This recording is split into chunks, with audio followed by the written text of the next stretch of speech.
Questo è uno di quei viaggi da una volta nella vita. Da un lato all'altro del continente abbiamo solo iniziato ad esplorare l'immensità di questo paese, ma quello che abbiamo visto ci ha conquistati. Nei prossimi giorni in Australia vivremo delle esperienze incredibili e passeremo da enormi metropoli a una natura sconfinata e selvaggia che siamo sicuri vi lascerà senza parole. Nelle strade infinite del Western Australia, alle luci di Sydney riflesse sull'acqua, sorvoleremo isole abitate dai sorridenti quokka e dormiremo circondati dai canguri. Spazi immensi, natura e libertà. Questa terra meravigliosa ci ha regalato tanto e non vediamo l'ora di raccontarvi tutto in questo video. Mettetevi comodi, si vola in Australia.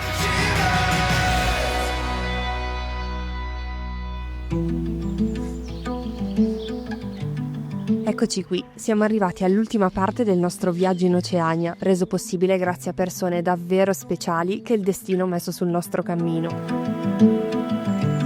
Dato che siamo qui principalmente per motivi diversi da YouTube, non tutti i giorni avremo il tempo di realizzare video per il canale, ma proveremo a condividere il più possibile di questa avventura. Atterriamo a Perth, la capitale più isolata del mondo. Si trova sulla costa sud-occidentale del Western Australia e dista 2100 km dalla più vicina città australiana, Adelaide. Dato che siamo arrivati la sera dopo un volo bello tosto, andiamo diretti a letto. La vista dal nostro hotel sul fiume Swan e South Perth è pazzesca. Primo giorno ufficiale in Australia, ci svegliamo all'alba e andiamo diretti a Elizabeth Quay, che si trova a 5 minuti dal nostro hotel. Dormiamo infatti in una posizione super centrale nel CBD, il Central Business District, vero cuore della città.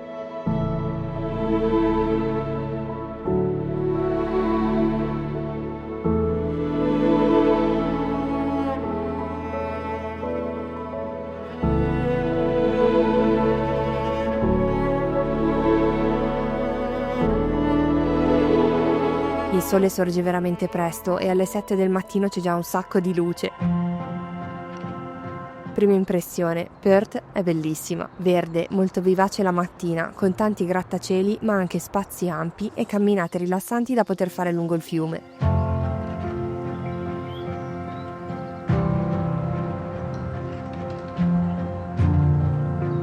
Mentre passeggiamo senza una meta precisa per ambientarci in questa nuova metropoli, arriviamo a London Court, una galleria pedonale piena di negozi e locali costruita nel 1937, con un'architettura ispirata allo stile Tudor inglese. Non di certo quello che ci saremmo aspettati di trovare in mezzo ad alti palazzi ultramoderni. Noi siamo qui a fine novembre e l'estate sta quasi per iniziare, fa decisamente caldo. Non oso immaginare le temperature a gennaio-febbraio quanto saranno alte. Dopo aver mangiato un ottimo panino accompagnato da patate dolci al forno, grande passione di Sara, ci siamo spostati un pochino fuori nel parco di fianco all'Optus Stadium. Questa zona è molto interessante, con tanti percorsi nella natura dove poter correre o anche solo rilassarsi in riva al fiume, con un panorama splendido sul Matagero Bridge e CBD sullo sfondo.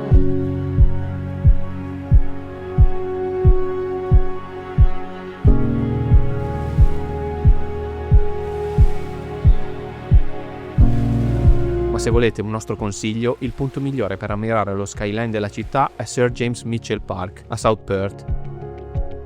Guardate che meraviglia la vista.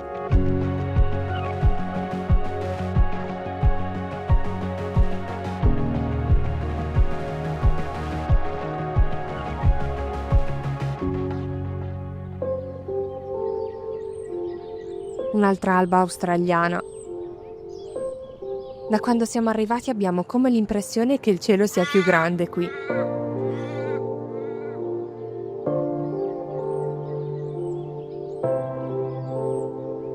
Oggi siamo a Kings Park, che è uno dei parchi urbani più grandi al mondo e sicuramente anche uno dei più belli per quello che abbiamo visto fino ad ora. È immenso, ha infatti 400 ettari e c'è una varietà di vegetazione e di fauna incredibile. Abbiamo già visto degli uccellini meravigliosi. Il parco si trova su una collina che domina tutta la città di Perth e ospita più di 3.000 specie di piante autoctone. Camminarci all'interno è una continua scoperta. Si passa da una fitta vegetazione selvaggia a zone molto curate e verdi.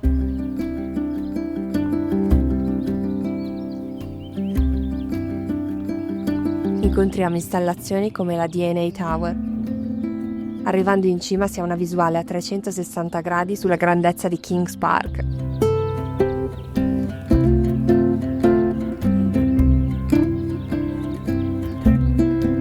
Piccola curiosità sull'Australia. I cartelli di attraversamento animali cambiano di continuo in base alla zona, sono troppo belli.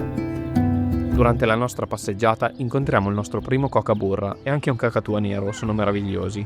Passiamo accanto ad un baobab gigante che dovrebbe avere intorno ai 750 anni e proseguiamo attraverso il giardino botanico fino allo State War Memorial. Poco più avanti un viale alberato stupendo ci conduce ad un punto panoramico perfetto che affaccia sulla città e lo Swan River. I colori sono veramente meravigliosi. Nel giro di 2 ore abbiamo attraversato così tanti scenari differenti. Per rientrare prendiamo il Blue Cat, un bus gratuito che collega i principali punti del centro. È comodissimo, ma prima di spostarci verso la nostra prossima destinazione di oggi facciamo uno stop alla casetta blu sul fiume, diventata un'icona Perth, super fotografata.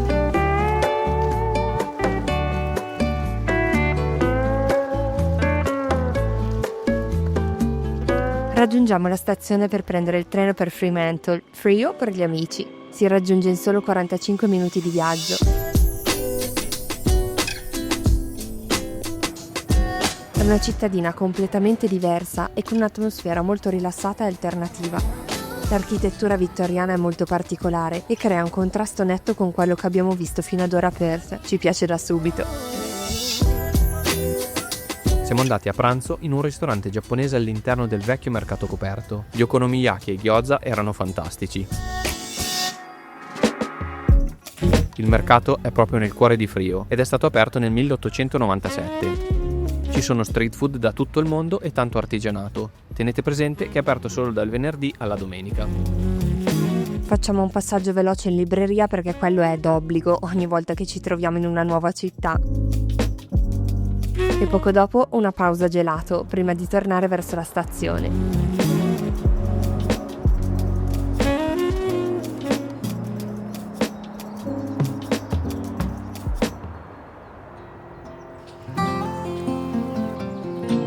Aspettiamo che venga buio direttamente ad Elizabeth Quay. Vedere le luci della città e dei grattacieli che si accendono è bellissimo.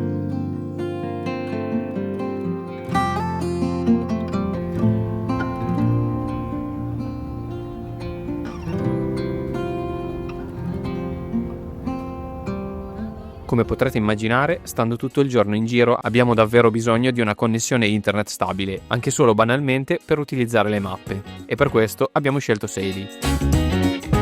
È semplice ed intuitiva da usare ed è per questo che è diventata la nostra compagna di viaggio in ogni avventura all'estero, dal Giappone all'Egitto, ovviamente anche in Nuova Zelanda e in Australia. Dopo aver scaricato l'app potete scegliere il pacchetto dati che preferite, installare l'iSIM e una volta atterrati nel nuovo paese che state per visitare vi basterà attivarla per iniziare a navigare da subito, senza perdere tempo a cercare offerte su SIM locali in aeroporto. Saily offre piani per oltre 200 destinazioni nel mondo, ma vi basterà installarla una sola volta per tutti i vostri viaggi. Aggiungete una nuova destinazione alla vostra SIM, ricaricate e sarete immediatamente connessi ovunque voi siate.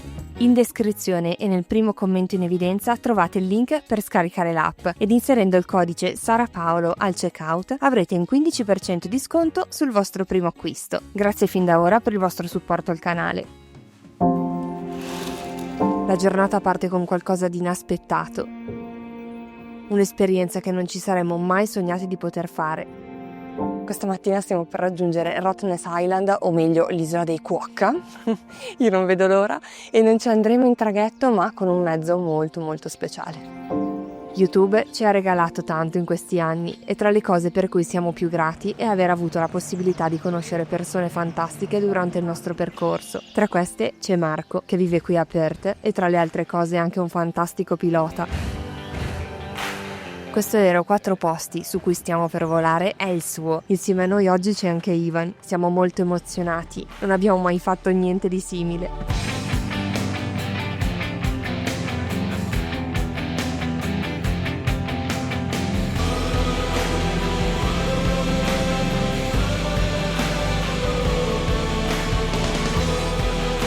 Il tragitto in aereo da Perth a Rottnest dura solo 15 minuti, ma che bellezza ragazzi, la vista da quassù è spettacolare e l'esperienza in aereo è qualcosa di unico.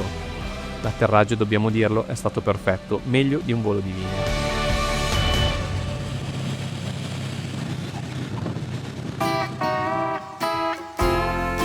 L'aeroporto è davvero piccolino. Pensate che fino al 1960 qui atterrava uno dei voli schedulati più brevi del mondo, operato dalla Wooz Airways. Oggi per raggiungerla c'è il traghetto, che impiega circa un'ora da Perth o 30 minuti da Fremantle. Per girare l'isola invece, grande 19 km², il mezzo più diffuso è senza dubbio la bicicletta, ma se come noi avrete una mezza giornata e volete spostarvi più velocemente, potreste pensare di prendere il bus. Si paga una quota fissa giornaliera e si può scendere e risalire all'infinito ad ogni fermata. Il nostro primo stop lo facciamo a Little Salmon Bay. Cosa possiamo dirvi? I colori sono irreali. L'acqua è gelida, ma dopo 5 minuti ci eravamo già tutti pentiti di non aver portato il costume.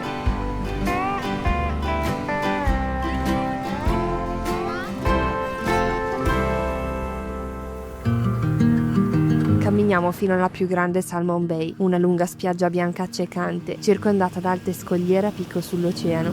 È indescrivibile.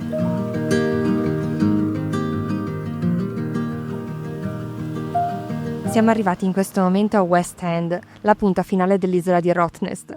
Noi siamo scioccati dalla bellezza di quest'isola così piccola ma che ha tantissimo da offrire, non solo per i quokka ma soprattutto per i paesaggi naturali.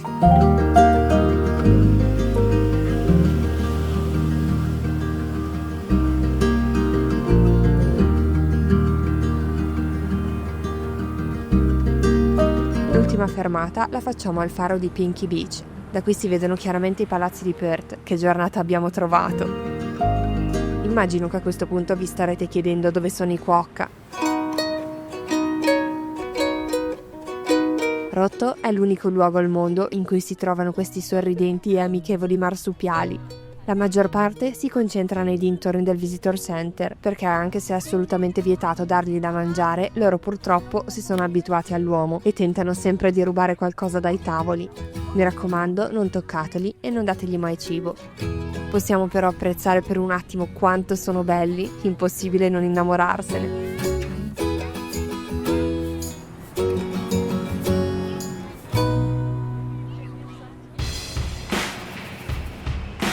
Se l'andata ci aveva già lasciati senza parole, il volo di rientro è riuscito a superarla.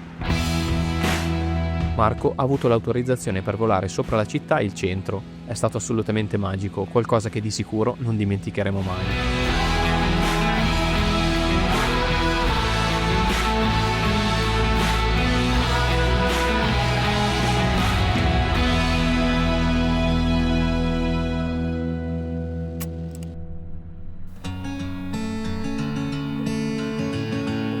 Per il tramonto raggiungiamo Cottesloe, dove si trova una delle più belle spiagge della zona.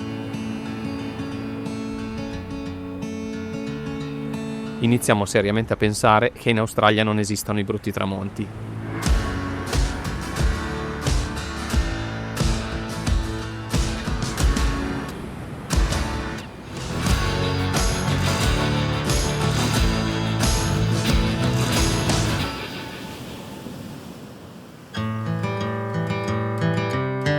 È già ora di salutare Perth e iniziare il nostro breve on the road. Ci mancherà questa grande città, silenziosa e rilassante. Ritiriamo la macchina a noleggio in aeroporto e ci mettiamo subito in strada. Oggi sarà una lunga giornata di viaggio.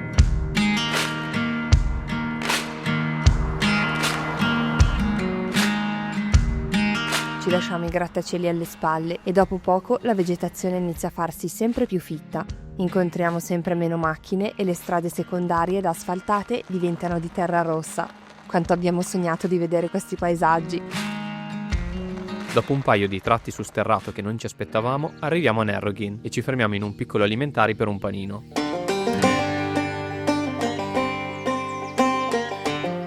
Le strade sono grandi e quasi sempre dritte per chilometri e chilometri.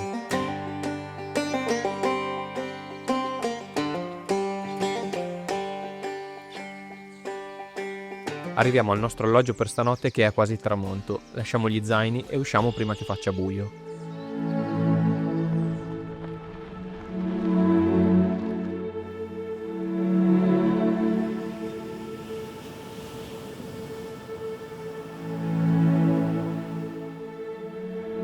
Dopo quasi 7 ore di macchina siamo arrivati a Bremer Bay. Oggi la giornata è stata caratterizzata da questo vento allucinante. Per tutto il tragitto da Perth non ci ha abbandonato un secondo. Siamo appena arrivati, ma le spiagge sono qualcosa di incredibile, di un colore bianco accecante, e c'è nuvolo. Vediamo domani se esce il sole come sono.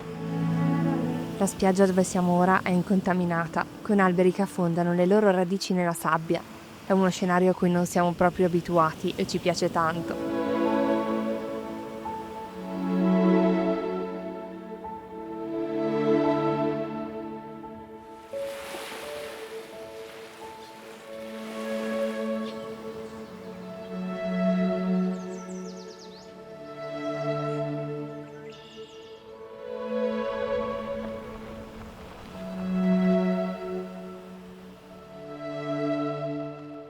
Per cena andiamo in uno dei 2 locali del paese, che conta circa 400 abitanti. C'è una bella atmosfera.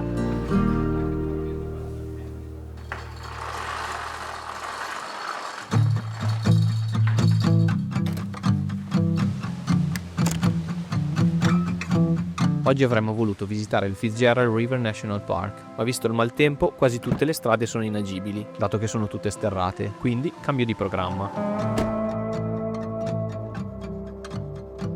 Andiamo a fare colazione nella vecchia stazione del telegrafo, oggi convertita in un caffè. E dopo un muffin gigantesco, guidiamo fino a Native Dog Beach. A quanto ci è stato detto, qui la mattina dovrebbero esserci molti canguri, ma evidentemente oggi non è così, perché abbiamo la spiaggia tutta per noi. Le sfumature dell'acqua, la sabbia così brillante ed essere qui da soli, tutto il contesto è speciale. Comunque pensavamo di vedere un sacco di canguri appena usciti da Perth, ma al momento siamo a quota zero. Saremo gli unici a non vedere un canguro in Australia? Spero di no. Riprendiamo la macchina e viaggiamo per un paio d'ore fino ad Albany. Purtroppo il tempo è peggiorato ancora, ma andiamo comunque al Tundierab National Park. Questa zona affaccia sull'Oceano Antartico, che con la sua potenza ha modellato scenari pazzeschi, ponti naturali e fenditure nelle scogliere e nelle rocce. Ci spostiamo in centro, un po' per ripararci dalla pioggia, ma anche per pranzare. Troviamo un locale che affaccia direttamente sulla baia. Il fish and chips non era niente male. Dopo una passeggiata in paese, decidiamo di raggiungere Denmark. Non è molto distante, circa un'ora da Albany. Il programma di oggi era quello di fare il bagno tra Albany e Denmark, dove siamo ora. Infatti avevamo portato costume, asciugamano, tutto, anche perché pochi giorni fa a Perth c'erano 30 gradi. Ora invece ce ne sono 15, piove e c'è il vento. Direi che il bagno non possiamo farlo. Siamo arrivati al William Bay National Park. Incredibile come per una volta che programmiamo 4 giorni di mare, cosa che non facevamo da circa 10 anni, il meteo decide per noi. I paesaggi sono comunque molto belli nonostante il brutto tempo. La zona di Elephant Rocks poi con il sole doveva essere un sogno.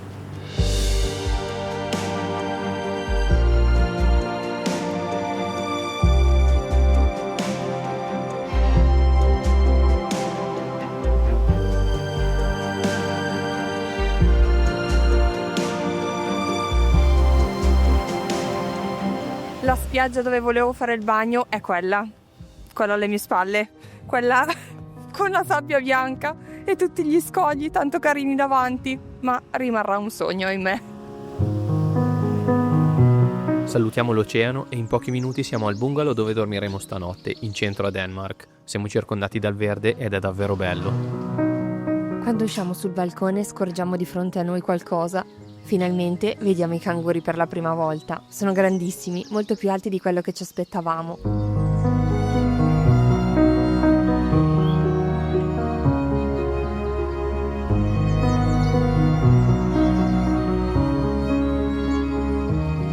Ma quanto sono belli, sono creature incredibili.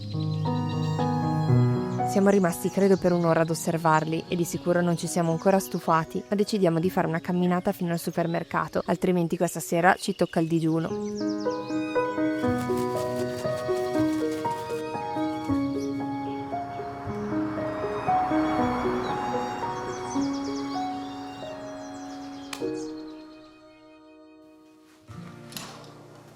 Oggi ci siamo svegliati con il sole finalmente e con i canguri ancora vicino alla nostra casetta. Salutiamo i nostri nuovi amici e in pochi minuti siamo in un luogo speciale.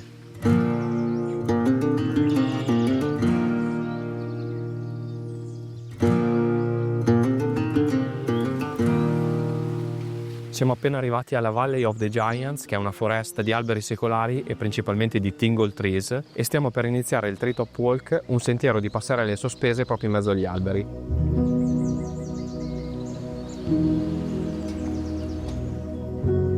Il biglietto d'ingresso è di circa 12 euro e il percorso dura 40 minuti. Si cammina tra le fronde degli alberi che si muovono lente nel vento. Dalle piattaforme la vista tutta intorno a noi è strepitosa. Il punto più alto si trova a 40 metri dal terreno, di certo non adatto a chi soffre di vertigini.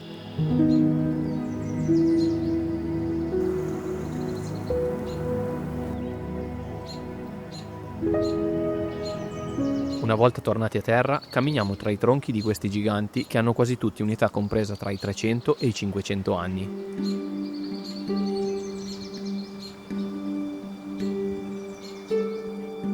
Alcuni esemplari, tra i più particolari, hanno anche delle cavità alla base dove è possibile passare. Per accedere a questa parte di foresta non serve il biglietto, è ad ingresso gratuito. È stata un'esperienza super suggestiva e silenziosa.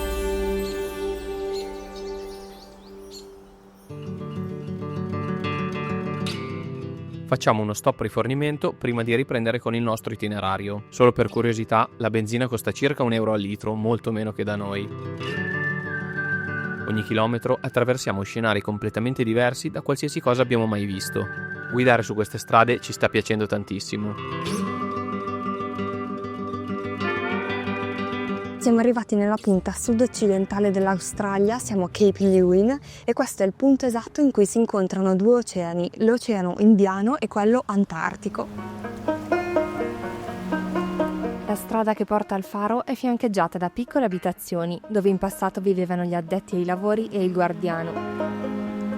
Nell'erba incontriamo un gruppo di piccoli e adorabili pappagalli verdi e poco più avanti uno degli uccelli simbolo di questa zona, uno scricciolo azzurro con un nome fantastico, Splendid Fairy Wren. Ogni singolo animale che stiamo incontrando in questo viaggio lo vediamo per la prima volta e questo è veramente fantastico. La ciliegina sulla torta sarebbe stato vedere le balene da qui. A quanto pare è piuttosto comune avvistarle al largo davanti alla costa, ma non si può sempre avere tutto.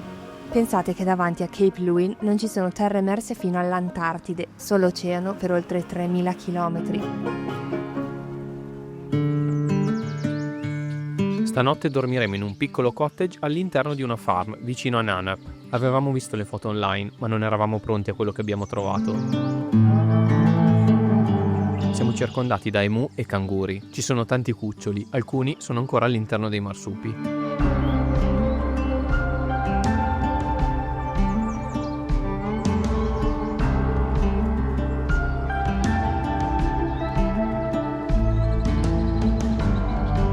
La casetta all'interno è proprio carina e oltre alla camera ha anche una cucina gigante.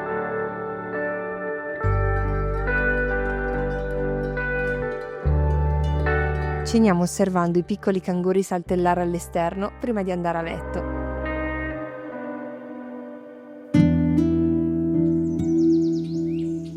Ci svegliamo quando fuori c'è ancora una leggera foschia.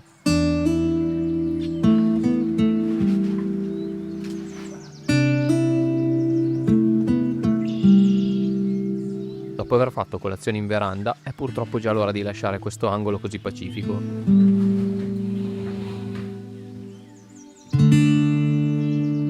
Nel giro di un'ora passiamo dalla terra rossa e il verde fitto del bush ad una spiaggia di un bianco accecante e all'oceano blu cobalto. Oggi è l'ultimo giorno del nostro breve itinerario che abbiamo fatto qui nel sud del Western Australia. Siamo venuti ad Emlyn Bay sperando di vedere le mante, però purtroppo non ce n'è nemmeno una, ma in compenso, anche se c'è ancora vento, finalmente vediamo un po' di sole.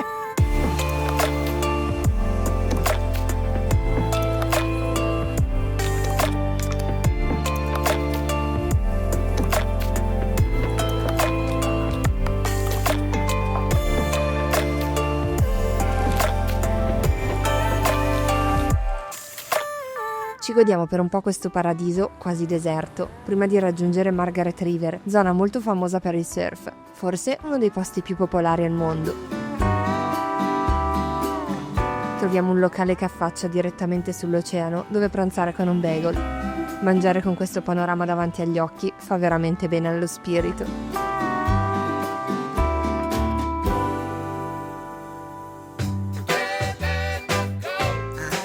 La nostra ultima tappa è Busselton, paese costiero dove si trova il molo su pali di legno più lungo dell'emisfero australe. Partendo dal lungomare si estende per quasi 2 chilometri in mezzo all'oceano. Per raggiungere la punta del Jetty noi abbiamo fatto una bella camminata, ma volendo c'era anche la possibilità di prendere un treno, che dobbiamo dirvelo, secondo noi è uno dei più veloci di tutta l'Australia.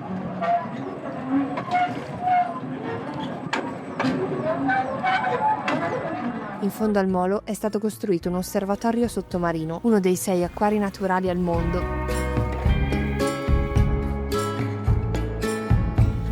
È qualcosa di molto insolito e anche se è possibile visitarlo solo brevemente, ogni gruppo infatti può stare all'interno 15 minuti, è stata una bella esperienza. Abbiamo visto coralli, granchi, pesci di diverse dimensioni e colori, diversissimi tra loro, nuotare completamente liberi. Si scende fino a 8 metri sotto il livello del mare e le varie finestre sulla vita sottomarina ci hanno permesso di capire come cambia l'ambiente a queste profondità.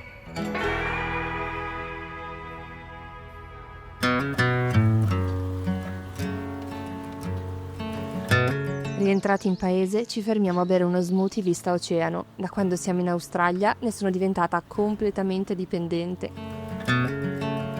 Ora dovrete usare un po' l'immaginazione, perché ci sono state 2 ore e mezza di macchina fino a Perth. Abbiamo dormito vicino all'aeroporto e la mattina dopo eccoci in volo verso la nostra prossima destinazione, Sydney. Fun fact, in aereo con noi c'era Lewis Capaldi. Il volo dura 4 ore e mezza e cambiamo anche 2 fusi orari. Ora siamo 2 ore avanti rispetto a Perth.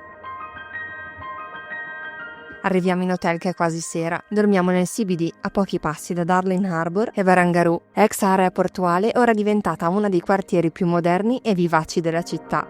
Per dare un primo sguardo a questa metropoli prendiamo il traghetto che parte proprio da Barangaroo e arriva fino a Circular Quay.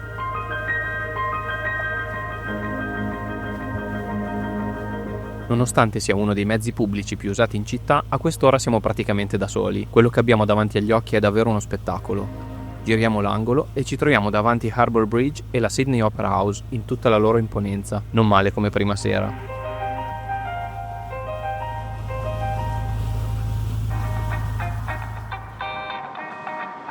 Dopo una veloce colazione di fianco all'hotel iniziamo ad ambientarci un pochino. Quello che ci salta subito all'occhio sono le diverse architetture, poste una di fianco all'altra. Passiamo da altissimi palazzi fatti interamente di vetro a basse costruzioni stile vittoriano. La Strand Arcade, ad esempio, è una galleria aperta nel 1892, ancora oggi nella sua forma originale. È strano passare da questo al Lego Store più grande al mondo nel giro di pochi passi. Vale la pena entrare anche solo per ammirare le immense installazioni di mattoncini a tema Australia. Arrivati in George Street ci troviamo davanti il Queen Victoria Building, edificio storico che ospita boutique e caffè. Ci sono vetrate colorate, mosaici, scale monumentali e un'enorme cupola centrale a rendere il tutto ancora più scenografico.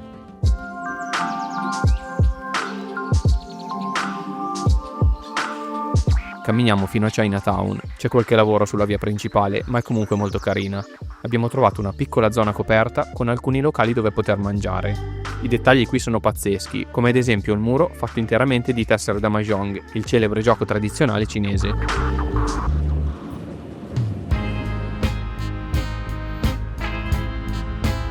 Con il tram raggiungiamo Circular Quay, dove eravamo ieri sera. Di giorno fa tutto un altro effetto, e quante persone ci sono in giro. Facciamo una passeggiata immersi in questa atmosfera fino a The Rocks, il quartiere più antico di Sydney, un'anima popolare e portuale. Nel Novecento rischiò di essere demolito, ma fu salvato grazie alle proteste dei cittadini. Siamo qui proprio durante il giorno di mercato e ci sono bancarelle ovunque. Possiamo dire che finora questo è il nostro angolo preferito della città. Ci fermiamo poi in una piazzetta ombreggiata a mangiare un piatto di pesce delizioso. Il proprietario del locale è gentilissimo. Dopo un pomeriggio lavorativo saltiamo direttamente al tramonto. Ci sono vari punti panoramici a Sydney, ma crediamo che uno dei migliori in assoluto sia Mrs. Macquarie's Chair, all'estremità orientale dei Royal Botanic Garden. La vista sulla baia è semplicemente straordinaria, non sapremmo come altro descriverla.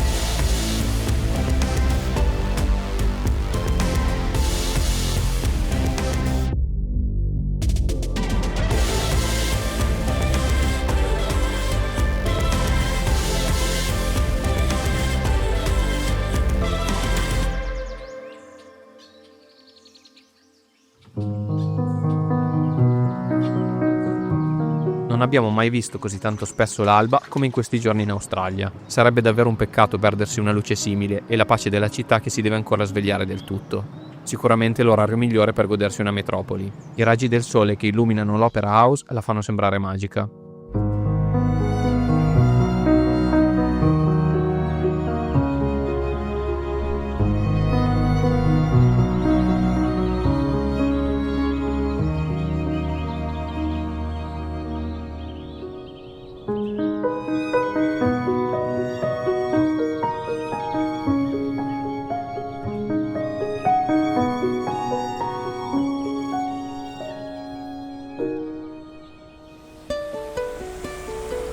Prendiamo il bus fino a Bondi. Sono circa 45 minuti di viaggio, ma nel frattempo vediamo scorrere dal finestrino diversi quartieri che diversamente non avremmo mai visto. Prima di raggiungere la spiaggia più famosa di Sydney, ci fermiamo in una bakery a fare colazione. Questa mattina vorremmo fare la camminata che collega Bondi a Coogee, circa 6 km di oceano, pareti rocciose e spiagge. Abbiamo calcolato almeno 2 ore perché pensiamo che le soste foto e video saranno molte. Non sono nemmeno le 8 del mattino, ma la quantità di persone che corrono e fanno surf è impressionante. Forse se avessimo questi scenari vicino a casa e non la piattissima pianura padana, saremmo un po' più invogliati anche noi a fare sport, forse.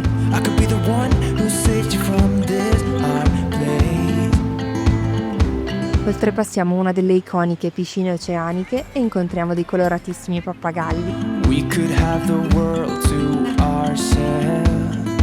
Going to a place that's far. Siamo arrivati più o meno a metà del percorso che da Bondi porta fino a Coogee Beach. Questo punto secondo noi è uno dei più belli, con le passerelle panoramiche proprio sulla scogliera. Peccato per il tempo, non siamo molto fortunati ultimamente. Si alternano spiagge a piccoli agglomerati di ville vista oceano. Oltrepassiamo un enorme cimitero monumentale costruito in una posizione a dir poco scenografica e dopo poco più di 2 ore eccoci a Coogee. Per quello che abbiamo potuto vedere ci è sembrata una zona più residenziale e tranquilla rispetto a Bondi, più autentica e vissuta dai local forse.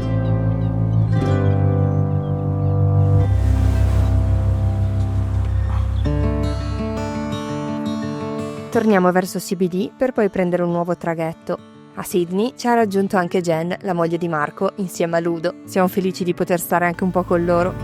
Destinazione di questo pomeriggio è Watson's Bay. È uno di quei posti in cui ti sembra di essere lontanissimo dalla città, anche se si trova a pochi minuti dal centro. Un villaggio costiero posizionato proprio all'ingresso della baia di Sydney e proprio per via della sua posizione è stato uno dei primi insediamenti europei in zona. Con una breve camminata si raggiunge un belvedere che affaccia sull'oceano aperto e sull'imbocco del porto, una formazione naturale unica al mondo. Le scogliere anche in questo punto sono altissime e sferzate dalle onde. Torniamo verso il nostro punto di partenza per mangiare un gelato. Il vento non ci ha mai dato tregua da quando siamo in Australia, ma fa comunque sempre caldo.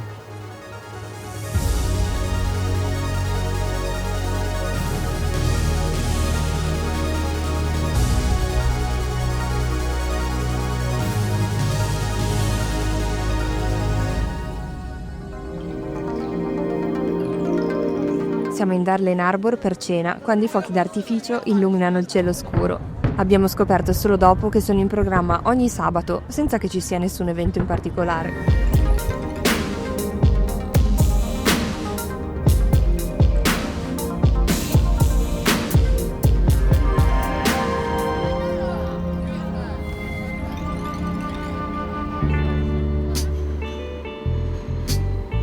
La sveglia suona presto anche oggi. Abbiamo in programma una nuova esperienza. Non vi abbiamo ancora detto che per prendere tutti i mezzi pubblici basta una carta contactless, da tappare prima di salire e una volta scesi dal tram, metro o dal traghetto in questo caso. Questa mattina siamo venuti a Cabarita, che è a circa 45 minuti dal centro di Sydney. Abbiamo preso il traghetto pubblico ed ora invece cambiamo mezzo, prendiamo una piccola barca elettrica per 3 ore e giriamo qui il fiume Parramatta. La picnic boat che stiamo guidando è super carina, la velocità non è di certo il suo forte, ma questo ci permette di guardare intorno con calma. Osservare la vegetazione nella baia e le incredibili case che affacciano sull'acqua, alcune sono pazzesche da film. Nelle 3 ore che avevamo a disposizione siamo riusciti ad arrivare fino a Cockatoo Island e ritorno, fermandoci anche ad alcune spiaggette e insenature. Per fortuna non ho dovuto guidare io, perché altrimenti saremmo rimasti a girare in tondo dentro al porto, perché ci ho provato ed è quello che è successo realmente.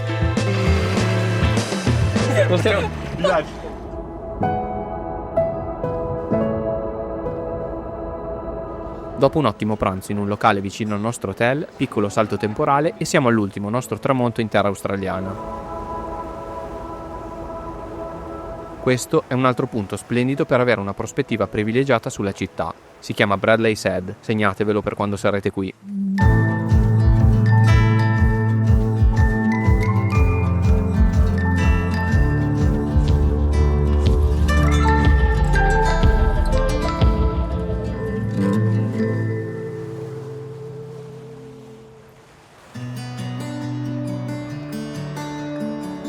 Siamo venuti finalmente a vedere l'Opera House da vicino, perché da lontano è meravigliosa, ma da qua sotto è veramente impressionante. Sarebbe bello vedere un concerto all'interno, anche perché deve essere immensa, ci sono circa 3000 posti a sedere, magari un giorno, non si sa mai. Le ultime ore qui le abbiamo passate a salutare tutte le persone che sono state con noi in questa avventura e che vogliamo ringraziare di cuore. Marco e Jen, Ivan, Jordan, Jason, entrambe le Sara e anche tutti gli altri che abbiamo conosciuto in questi giorni. È stata un'opportunità pazzesca e ne siamo immensamente grati. E a voi, grazie per essere arrivati alla fine di questo viaggio incredibile. Un anno fa non ci saremmo mai sognati di poter visitare Australia e Nuova Zelanda e siamo contenti di aver avuto la possibilità di condividere tutte le nostre esperienze ed emozioni. Speriamo che sia stato bello anche per voi. Noi ci rivediamo come sempre tra 2 settimane, questa volta si torna in Italia e se volete recuperare i video dedicati alla Nuova Zelanda trovate il primo qui a destra. Come sempre grazie del vostro supporto, vi leggiamo nei commenti. A presto, ciao! Ciao!